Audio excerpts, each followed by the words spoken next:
आयुर्वेदिक औषधि इकाई का हुआ लोकार्पण, तमाम लोगों की रही मौजूदगी।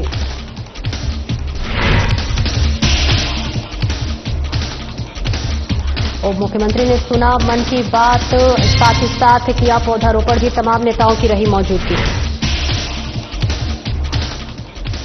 कार्यक्रम में पहुंचे सांसद बृजमोहन अग्रवाल के साथ साथ तमाम लोग भी रहे मौजूद, सभी की सुनी समस्याएं। विश्व कल्याण के लिए हुआ ब्राह्मण का जन्म, विधायक का बड़ा बयान, विधायक को सुनने के लिए तमाम लोगों की मौजूदगी, विधायक का हुआ भव्य स्वागत। ग्रामीणों ने धूमधाम से निकाली रथ यात्रा के समय भीड़ रही मौजूद।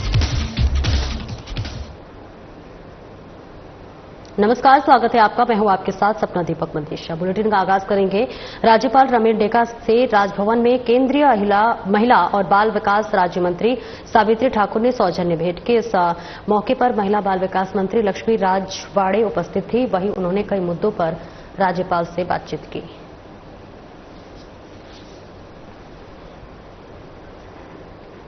तो इस बीच आपको तस्वीरें दिखा रहे हैं जहां पर राज्यपाल रमेश डेका से राजभवन में केंद्रीय महिला और बाल विकास राज्य मंत्री सावित्री ठाकुर ने सौजन्य भेंट की। इस मौके पर महिला बाल विकास मंत्री लक्ष्मी राजवाड़े मौजूद रहीं, जहां उन्होंने कई मुद्दों पर राज्यपाल से बातचीत की है। रायपुर से ये सीधी तस्वीरें आपको दिखा रहे हैं जहां राज्यपाल से केंद्रीय मंत्री सावित्री ठाकुर की ये मुलाकात की तस्वीरें, जहां महिला बाल विकास मंत्री राजवाड़े भी मौजूद रहीं। कई मुद्दों पर राज्यपाल से खास बातचीत करते हुए नजर आई। तो तस्वीरें दिखा रहे हैं आपको रायपुर से। और आगे बढ़ेंगे जहां छत्तीसगढ़ के मुख्यमंत्री विष्णु देसाई ने दुर्ग जिले के पाटन विधानसभा के ग्राम जाम गांव में 36 करोड़ 47 लाख रुपए की लागत से बनी आधुनिक आयुर्वेदिक औषधि प्रसंस्करण इकाई और केंद्रीय भंडार गृह परिसर का लोकार्पण किया। और ये इकाई मध्य भारत की सबसे बड़ी आयुर्वेदिक औषधि निर्माण इकाई होगी, जो आयुर्वेदिक क्षेत्र में एक नया मील का पत्थर साबित होगी। इस इकाइयों से लगभग 2000 लोगों को प्रत्यक्ष और अप्रत्यक्ष रोजगार मिलने की उम्मीद है। मुख्यमंत्री ने वनवासियों को लाभ पहुंचाने के लिए कच्ची सामग्री जंगलों से एकत्र करने की व्यवस्था की और इसके अलावा तेंदुपत्ता संग्राहकों के लिए संग्रहण कर दर को 4500 रुपए से बढ़ाकर 5500 रुपए प्रति मानक बोरा कर दिया गया है। और इसी के साथ साथ कार्यक्रम में वन मंत्री केदार कश्यप, सांसद विजय बघेल, विधायकगण डोमन लाल कुर्सेवाड़ा, संपत लाल अग्रवाल सहित अन्य गणमान्य व्यक्ति मौजूद रहे। मुख्यमंत्री ने एक पेड़ मां के नाम अभियान में भाग लेने का आह्वान भी किया।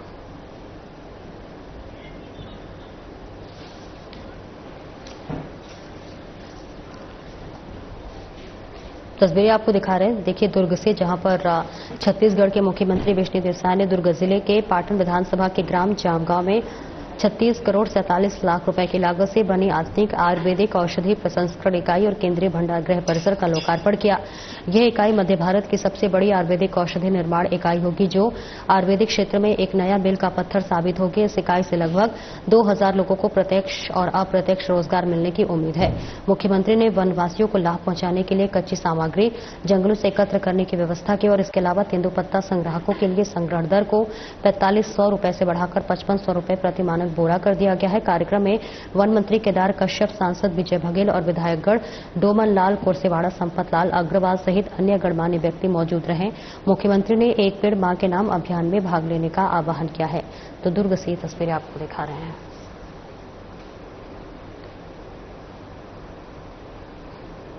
रायपुर में डॉक्टर अंबेडकर बिजनेस कॉन्क्लेव और एक्सीलेंस अवार्ड समारोह आयोजित किया गया, जिसमें सीएम विष्णुदेव साय ने संबोधित किया। उन्होंने दलित chamber of commerce and industries की ओर से आयोजित इस कॉन्क्लेव को नव उद्यमियों को आगे बढ़ाने का महत्वपूर्ण माध्यम बताया और छत्तीसगढ़ में आयोजन के लिए बधाई दी। वहीं मुख्यमंत्री ने कहा कि छत्तीसगढ़ में सरकार की जन कल्याणकारी नीतियों के फलस्वरूप कृषि के साथ साथ उद्योग धंधों के लिए भी SC ST सहित सभी वर्गों के लिए अनुकूल वातावरण पूरे प्रदेश में बना हुआ है। यही वजह है कि अब तक प्रदेश में लगभग 5.5 लाख करोड़ रुपए के निवेश प्रस्ताव प्राप्त हो चुके हैं। इस दौरान सीएम साय ने अनुसूचित जाति और अनुसूचित जनजाति वर्ग के 9 उद्यमियों को सम्मानित कर प्रोत्साहित किया। कॉन्क्लेव में अनुसूचित जाति और अनुसूचित जनजाति वर्ग के लगभग 800 से अधिक 9 उद्यमियों ने हिस्सा लिया।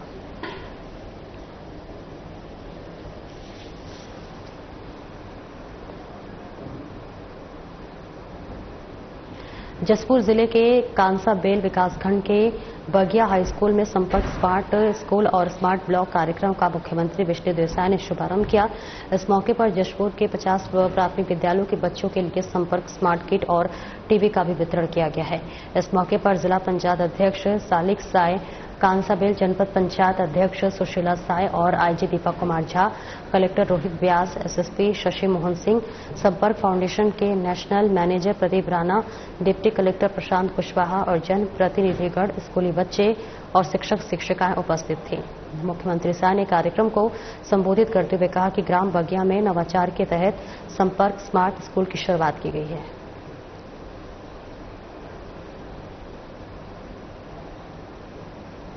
मुख्यमंत्री विष्णु देसाई से निरंजन पीठाधीश्वर महामंडलेश्वर डॉक्टर स्वामी कैलाशानंद गिरी जी महाराज ने सौजन्य भेंट की है। मुख्यमंत्री साय ने निरंजन पीठाधीश्वर श्री 1008 आचार्य महामंडलेश्वर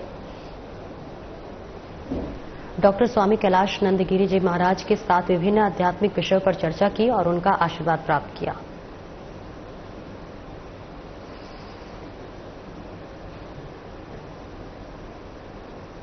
रायपुर के भनपुरे स्थित पाटीदार समाज भवन में स्थानीय लोगों और युवाओं के साथ प्रधानमंत्री नरेंद्र मोदी के मासिक रेडियो कार्यक्रम मन की बात में 123वीं कड़ी का प्रसंस्करण सुना गया, जहां पर विधायक मोतीलाल साहू भी मौजूद थे। इस अवसर पर उप मुख्यमंत्री अरुण साव ने कहा कि विश्व स्वास्थ्य संगठन द्वारा भारत को ट्रैकोमा मुक्त देश घोषित करने और देश की 64% आबादी को सरकार की सामाजिक सुरक्षा योजनाओं का लाभ मिलने संबंधी अंतर्राष्ट्रीय श्रम संगठन की रिपोर्ट का उल्लेख किया गया है।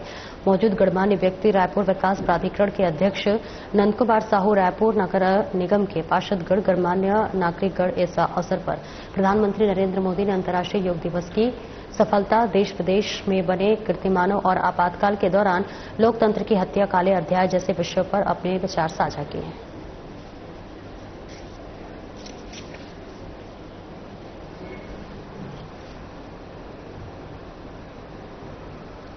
श्रावण मास में छत्तीसगढ़ी दाऊ अग्रवाल समाज विभिन्न आयोजन कर रहा है, जिसमें अग्र युवा मंच की ओर से 20 जुलाई को आयोजित लक्षेश्वर लिंगार्पण शिव पूजन महोत्सव कार्यक्रम का पोस्टर विमोचन उप मुख्यमंत्री अरुण साव ने किया है। अग्र युवा मंच की तरफ से आशुतोष अलका मेमोरियल मंगल भवन में लक्षेश्वर लिंगार्पण शिव पूजन महोत्सव कार्यक्रम आयोजित कर रहा है, जिसके अंतर्गत 1.25 लाख पार्थिव शिवलिंगों का निर्माण कर 51 जजमानों की तरफ से छत्तीसगढ़ के सुख, समृद्धि, शांति और फसलों के उत्तरोत्तर विकास के लिए पूजन की जाएगी। छत्तीसगढ़ी दाऊ अग्रवाल समाज के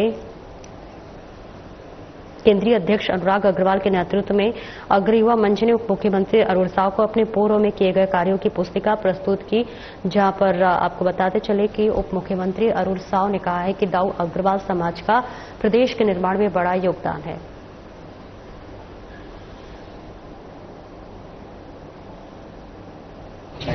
देखिए, छत्तीसगढ़ी दाऊ अग्रवाल समाज श्रावण महोत्सव पूरा माह भर मनाने वाला है, जिसमें सबसे बड़ा कार्यक्रम हमारा है 20 जुलाई को अभनपुर में हम प्रतिवर्ष 101 शिवलिंग का पूजन करते हैं, जिसमें 1000 से ऊपर श्रद्धालु भागीदारी करते हैं। आज उस पूजन कार्यक्रम का पोस्टर विमोचन माननीय उप मुख्यमंत्री अरुण साव जी के द्वारा करवाया गया। छत्तीसगढ़ी अग्रवाल समाज सेवा के क्षेत्र में और धार्मिक क्षेत्र में लगातार कार्य करता रहता है। सावन मास में हम 6 तारीख को महिला उद्यमिता को बढ़ावा देने के लिए पूर्व सावन मेला करेंगे। 13 तारीख को छत्तीसगढ़ के तीर्थ हटकेश्वर महादेव में सहस्त्रधारा पूजा है और उस दिन कांवड़ यात्रा भी है। तो सभी श्रद्धालुओं के लिए छत्तीसगढ़ अग्रवाल समाज धार्मिक, सामाजिक और आयोजन लगातार करते रहते, उसी कड़ी में आज आयोजन किया जा रहा है। मुख्य अतिथि के रूप में सारे आमंत्रित होते हैं और सारे मंत्रीगण, सारे मुख्यमंत्री, सारे विधायकगण, सारे निगम मंडल और सारे मित्रगण सादर आमंत्रित हैं। राजधानी रायपुर में आयोजित एक विशेष कार्यक्रम में सांसद एवं पूर्व मंत्री बृजमोहन अग्रवाल द्वारा स्वेच्छा अनुदान मद से स्वीकृत 250 हितग्राहियों को विभिन्न योजनाओं के लिए आर्थिक सहायता का चेक प्रदान किया गया।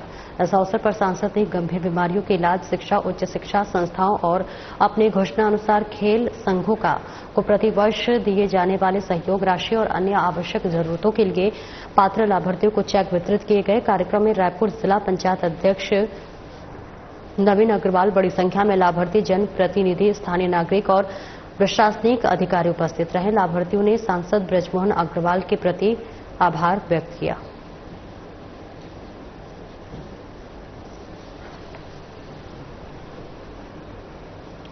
तो देखिए तस्वीरें आपको दिखा रहे हैं जहां पर राजधानी रायपुर में आयोजित एक विशेष कार्यक्रम का आयोजन किया गया था। कार्यक्रम में सांसद एवं पूर्व मंत्री ब्रजमोहन अग्रवाल द्वारा स्वेच्छा अनुदान मद से स्वीकृत 250 हितग्राहियों को विभिन्न योजनाओं के लिए आर्थिक सहायता का चेक प्रदान किया गया है। इस मौके पर सांसद ने गंभीर बीमारियों के इलाज, शिक्षा, उच्च शिक्षा संस्थाओं और अपने घोषणानुसार खेल संघों को प्रतिवर्ष दिए जाने वाले सहयोग राशि और अन्य आवश्यक जरूरतों के लिए पात्र लाभार्थियों को चेक वितरित किए। कार्यक्रम में रायपुर जिला पंचायत अध्यक्ष नवीन अग्रवाल, बड़ी संख्या में लाभार्थी, जनप्रतिनिधि, स्थानीय नागरिक और प्रशासनिक अधिकारी उपस्थित रहे। लाभार्थी ने सांसद ब्रजमोहन अग्रवाल के प्रति आभार व्यक्त किया। तो रायपुर से ये तस्वीरें आपको दिखा रहे हैं जहां रायपुर में एक विशेष कार्यक्रम का आयोजन किया गया और कार्यक्रम में सांसद ब्रजमोहन अग्रवाल पहुंचे, जहां 250 हितग्राहियों को योजनाओं का लाभ मिला और इसी के साथ सांसद ब्रजमोहन अग्रवाल ने चेक भी वितरित किए।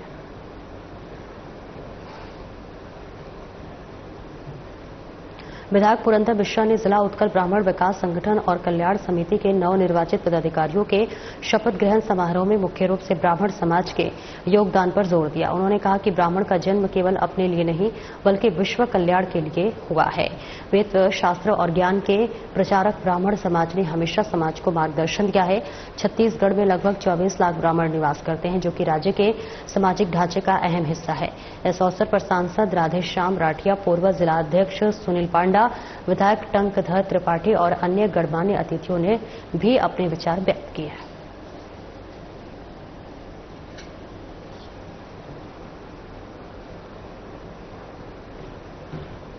जुंगानी ग्राम में हर साल की भांति इस साल भी रथ यात्रा निकाली गई है। जगन्नाथपुरी ओडिशा में विश्व भर के श्रद्धालु द्वारा जगन्नाथ जी की रथ यात्रा में शामिल होकर श्रद्धापूर्वक दर्शन करते हैं। भारत देश नगर गांव के कोने कोने में भक्तों द्वारा रथ यात्रा निकाली जाती है और इसी क्रम में ग्राम जुंगानी के ग्रामीणों द्वारा धूमधाम से रथ यात्रा निकाली गई, जिसमें भगवान कृष्ण, बहन सुभद्रा और दाऊ बलराम रथ पर सवार होकर अपने मौसी के घर तक 1 किलोमीटर की दूरी तय कर जाते हैं। ग्रामीणों द्वारा रथ को खींचकर मौसी के घर लाया गया तथा वहां पर धूमधाम से स्वागत कर भोग लगाकर पूजा अर्चना किया जाता है। ये उत्सव क्षेत्र की निरोगिता, प्रेम, शांति के लिए श्रीधाम गोस्वामी जी द्वारा मनाया जाता है। भक्त दूर दूर के ग्राम बोरगांव, फरसगांव और कोंडागांव जिले से भक्त शामिल होकर प्रसाद ग्रहण करते हैं।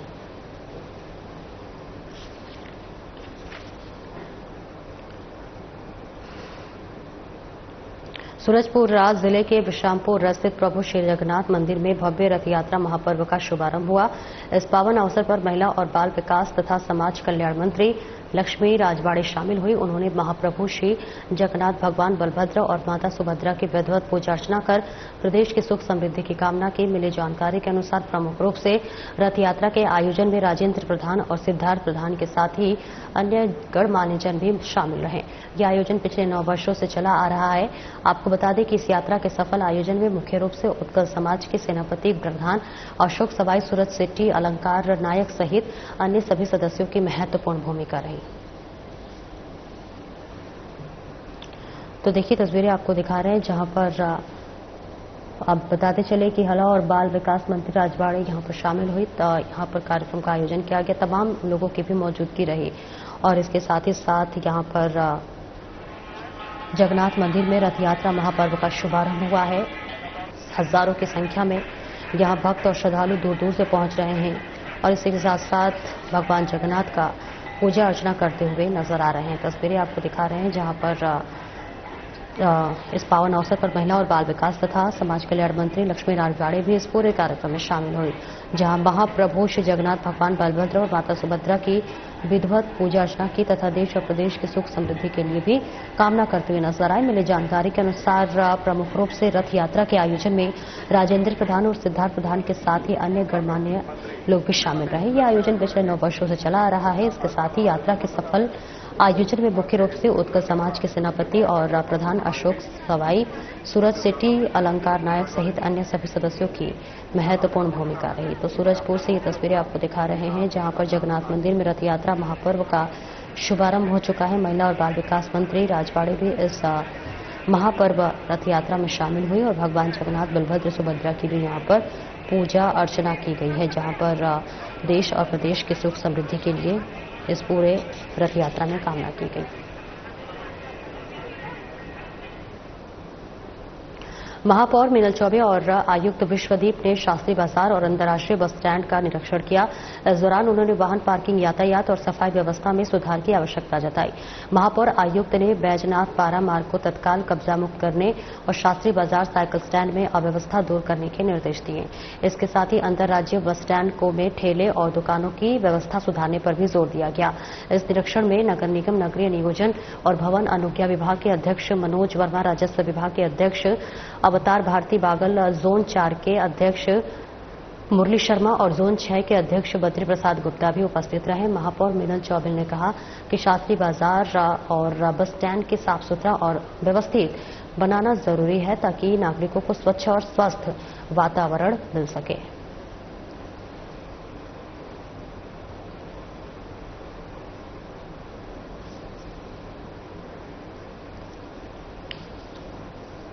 तो महापौर मीनल चौबे पर और आयुक्त विश्वदीप ने शास्त्री बाजार और अंतर्राज्यीय बस स्टैंड का निरीक्षण किया। इस दौरान उन्होंने वाहन पार्किंग, यातायात और सफाई व्यवस्था में सुधार की आवश्यकता जताई है। महापौर आयुक्त ने बैजनाथ पारा मार्ग पर तत्काल कब्जा मुक्त करने और शास्त्री बाजार साइकिल स्टैंड में अव्यवस्था दूर करने के निर्देश दिए। इसके साथ ही अंतर्राज्यीय बस स्टैंड में ठेलों और दुकानों की व्यवस्था सुधारने पर भी जोर दिया गया। इस निरीक्षण में नगर निगम, नगरीय नियोजन और भवन अनुज्ञा विभाग के अध्यक्ष मनोज वर्मा, राजस्व विभाग के अध्यक्ष अवतार भारती बागल, जोन 4 के अध्यक्ष मुरली शर्मा और जोन 6 के अध्यक्ष बद्री प्रसाद गुप्ता भी उपस्थित थे। महापौर मीनल चौबे ने कहा कि शास्त्री बाजार और बस स्टैंड को साफ सुथरा और व्यवस्थित बनाना जरूरी है ताकि नागरिकों को स्वच्छ और स्वस्थ वातावरण मिल सके। तो रायपुर से ये तस्वीरें आपको दिखा रहे जहां शास्त्री बाजार और बस स्टैंड का निरीक्षण किया। महापौर मीनल चौबे ने निरीक्षण किया जहां यातायात और सफाई व्यवस्था में सुधार के निर्देश दिए और इसके साथ ही साथ बैजनाथ पारा मार्ग को कब्जा मुक्त कराने के भी निर्देश देते हुए नजर आए। कोरबा के उपनगरीय क्षेत्र बालको में उत्कल भारतीय सेवा समिति द्वारा भगवान जगन्नाथ की भव्य रथ यात्रा निकाली गई, जहां पर इस यात्रा में शुभारंभ कोरबा के विधायक और उद्योग श्रम मंत्री लखनलाल देवांगन, कोरबा नगर निगम के महापौर संजू देवी राजपूत और बालको सीईओ राजेश कुमार ने पूजा अर्चना किया। रथ यात्रा के दौरान बालको में भक्तों के बीच भारी उत्साह देखने को मिला। ये शोभा यात्रा बीते कई सालों से बालको में परंपरागत रूप से आयोजित की जा रही है, जो कि क्षेत्रीय श्रद्धालुओं के लिए खास आकर्षण का केंद्र बन चुकी है।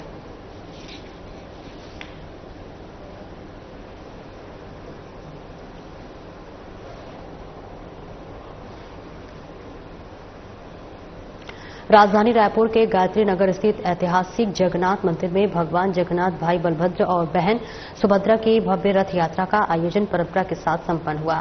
इस खास अवसर पर सर्वोच्च न्यायालय के न्यायमूर्ति प्रशांत कुमार मिश्रा विशेष रूप से उपस्थित रहे। न्यायमूर्ति मिश्रा ने विधिवत पूजा अर्चना की और रथ यात्रा का शुभारंभ किया। इसके बाद उन्होंने भगवान के रथ की रस्सी खींचकर देश और प्रदेश की सुख समृद्धि की कामना की। रथ यात्रा के इस विशाल आयोजन का सफल संचालन जगन्नाथ सेवा समिति द्वारा किया गया, जिसकी अध्यक्षता पुरंदर मिश्रा ने की है। इस आयोजन में हजारों श्रद्धालु शामिल हुए, जिन्होंने धार्मिक आस्था के साथ रथ यात्रा का आनंद लिया।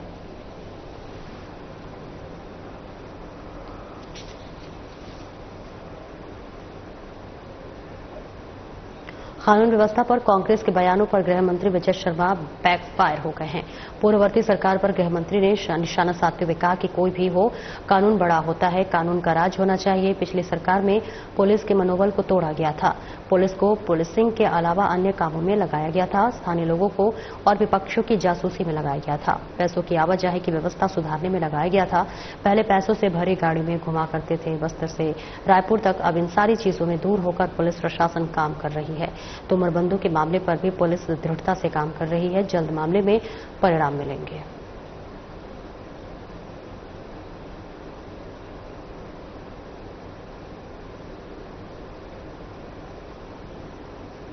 आने के लिए मध्य प्रदेश की छवि को बदनाम कर रहे हैं कांग्रेस के अध्यक्ष।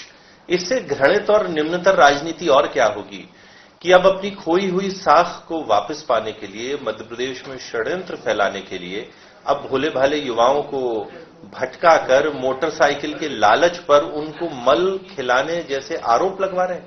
स्वयं जो जीतू पटवारी के एक्स अकाउंट से जो वीडियो जारी हुआ था, उन युवकों ने स्वयं शपथ पत्र देके बताया है कि यह झूठ और आरोप उन्होंने कांग्रेस अध्यक्ष के कहने से लगाया है। अब तो कांग्रेस अध्यक्ष को जवाब देना चाहिए कि ऐसी क्या बाध्यता थी कि उन्होंने ये किया, और जब वो युवक स्वयं उन पर आरोप लगा रहे हैं तो उसके बारे में वो क्या कहते हैं। ये जीतू पटवारी का जो नौटंकी है वो चलने वाली नहीं है। मध्य प्रदेश की जनता से उन्हें माफी मांगनी चाहिए और अपने अध्यक्ष पद पर भी विचार करना चाहिए कि क्या अब इसके बाद वो रहेंगे या नहीं।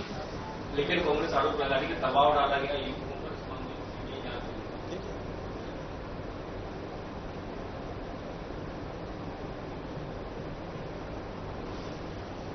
तो तस्वीरें आपको दिखा रहे हैं जहां पर कानून व्यवस्था और कांग्रेस के बयानों पर गृह मंत्री विजय शर्मा बैकफायर हो गए हैं और पूर्ववर्ती सरकार पर गृह मंत्री ने निशाना साधते हुए कहा है कि कोई भी हो, कानून बड़ा होता है, कानून का राज होना चाहिए। पिछली सरकार में पुलिस के मनोबल को तोड़ा गया था, लेकिन पुलिस को पुलिसिंग के अलावा अन्य कामों में लगाया गया था। स्थानीय लोगों और विपक्षियों की जासूसी में लगाया गया था। पैसों की आवाजाही की व्यवस्था सुधारने में लगाया गया था।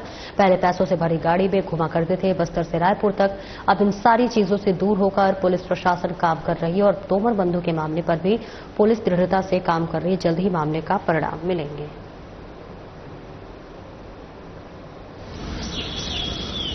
कोई भी हो, कानून बड़ा होता है, कानून का राज होना चाहिए। कानून का राज ही स्थापित आगे भी 2 सालों में 1.5 सालों में सरकार ने कोशिश की है।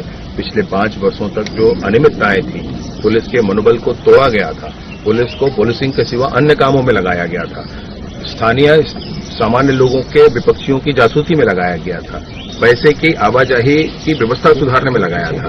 वो पैसे की पेटियां गाड़ियों में रख करके इधर से उधर घुमा करते थे बस्तर से रायपुर, रायपुर से वहां तक। तो इन सारी चीजों में लगाया गया था। इन सब से दूर करके अब जब पुलिस अपने काम पर आगे आ रही है, विभिन्न मसले सामने आ रहे हैं। इस पर भी मैं आपसे कहूं कि ये जो विषय सामने अभी आया है, चाहे वो तोमर बंधुओं का है जो बताते हैं, तो पुलिस इस पर दृढ़ता से काम कर रही है। शीघ्र ही आपको बड़े परिणाम मिलेंगे।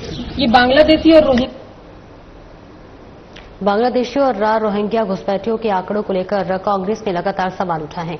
कांग्रेस ने सरकार से घुसपैठियों की सूची की मांग की थी, जिस पर गृह मंत्री विजय शर्मा ने प्रतिक्रिया देते हुए कहा कि आंकड़े कागजों में नहीं बल्कि हम सीधे मुलाकात करवा देंगे। गृह मंत्री ने आरोप लगाया है कि कांग्रेस घुसपैठियों को अपना वोट बैंक मानती है और उन्हें प्रदेश में लाना चाहती है। उन्होंने कहा कि घुसपैठियों के आने से समाज में दूषण पैदा होगा और अपराध बढ़ेंगे, इसलिए जन समुदाय को ध्यान में रखते हुए सरकार ने एक टोल फ्री नंबर जारी किया है, जिस पर लोग इस विषय से जुड़ी जानकारी प्राप्त कर सकते हैं और घुसपैठियों की सूचना देने पर कड़ी कार्रवाई की जाएगी। कागजों में उनसे मुलाकात करवा देंगे, जब उनकी इच्छा होगी तो मुलाकात करवा देंगे। वो उनको अपना वोट बैंक समझते हैं और इसलिए सोचते हैं कि ये आ जाए। हम नहीं चाहते हैं, हम इसलिए नहीं चाहते हैं कि हमारा धर्म कर्तव्य है। हम ये बिल्कुल मानते हैं कि ऐसे लोगों के हम आने से समाज में दूषण पैदा होगा, समाज में विभिन्न अपराध बढ़ेंगे और इसलिए हमारे ही स्वयं के लोगों की व्यवस्थाएं खड़ी हों। ये बांग्लादेश से लोग आकर के क्यों रहेंगे यहाँ पर, और इसलिए जो जनचर्चा का विषय है, जैसे अभी विषय है, इसके लिए एक टोल फ्री नंबर जारी किया गया है 1800-233-1905 1800-233-1905। ये टोल फ्री नंबर जारी किया गया है। इस टोल फ्री नंबर के माध्यम से आप जनचर्चा का जो विषय है उसका डॉक्यूमेंटेशन पुलिस के पास कर सकते हैं, पूरी ही बातें बता सकते हैं। इसको ऑटोमेटेड नहीं रखा गया है, इसको मैनुअल रखा गया है। मैनुअली हैंडल होगा आपका कॉल, आप पूरी बातें अपनी बता पाएंगे और उन बातों के साथ आप पूरा डिटेल बता सकेंगे कि कहां पर आपने ऐसा देखा है, उन पर कार्रवाइयां हों। 7 से 9 जुलाई तक सांसदों और विधायकों का प्रशिक्षण शिविर आयोजित किया जा रहा है और ऐसे में शिविर को लेकर गृह मंत्री विजय शर्मा का बयान सामने आया है। उन्होंने कहा है कि प्रशिक्षण आवश्यक होता है। अगर कांग्रेस मानती है कि उन्हें सब पता है, सब आता है, पढ़ने की जरूरत नहीं है, तो उनकी बात अलग है। किस तरीके का टूरिज्म समझ रहे हैं तो उनकी बात और है। उन्हें पिछली सरकार के घोटालों पर चिंता करनी चाहिए। शराब, कोयला, डीए सभी पर कितने लोग जेल में हैं, कितने लोग बेल पर हैं और कितने लोग खेल में हैं, सभी जेल जाएंगे।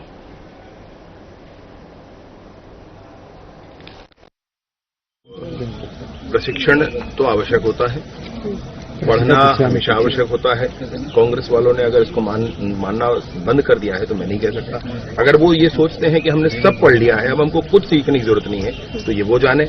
हम यही मानते हैं कि जीवन भर सीखने की जरूरत होती है और इसलिए यह प्रशिक्षण भी हमारे लिए उपयोगी होगा।